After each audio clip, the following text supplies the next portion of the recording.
আসসালামু আলাইকুম এভরিওয়ান, কেমন আছেন সবাই? আশা করছি ভালো আছেন। এই তো সকাল সকাল রান্না শুরু করেছি। আমি প্রথমে ডাল বসিয়ে দিয়েছি, আর এখানে আছে খলসে মাছ, পুঁটি মাছ, এগুলো একসাথে করে করলা দিয়ে আলু দিয়ে রান্না করব। আমি এর আগে আপনাদেরকে করলা দিয়ে ডাল দিয়ে রান্না করা দেখিয়েছি, কিন্তু কখনো মাছ দিয়ে রান্না করিনি। আজকে আমি মাছ দিয়ে রান্না করার রেসিপিটা আপনাদের সাথে শেয়ার করব।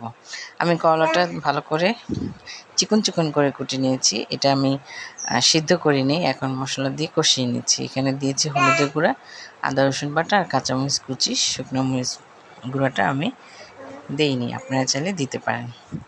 এতে আমি কলাটা ভালো মতো কষিয়ে এখানে পরিমাণ মতো পানি দিব। মাছটা ভালো মতো ভেজে নিয়েছি, আর আমার কলাটা প্রায় সিদ্ধ এসেছে। তো যেই পাত্রতে আমি মাছটা মশলা দিয়ে মেখেছিলাম, সেইটাতে একটু পানি দিয়ে ওই পানিটা এখানে দিয়ে দিলাম। দিয়ে এখন আমি অল্প পরিমাণ পানি দেবো, কারণ বেশি একটা ঝোল রাখবো না, মাখা মাখা করবো, তাই এতটুকু পানি দিয়েছি। এই হচ্ছে আমার সেই পেঁপে, যে সকালে আপনাকে দেখালাম আমার মা অনেকগুলো পেঁপে কুচি করে নিচ্ছে আমাদেরকে দিয়ে দিবে বলে।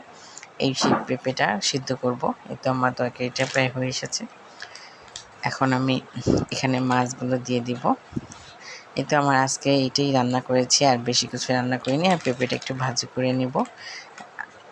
আশা করছি আমার রেসিপিগুলো আপনাদের কাছে ভালো লাগবে। ভালো লাগলে অবশ্যই আমাকে কমেন্টস করে জানাবেন। ভালো থাকবেন সবাই।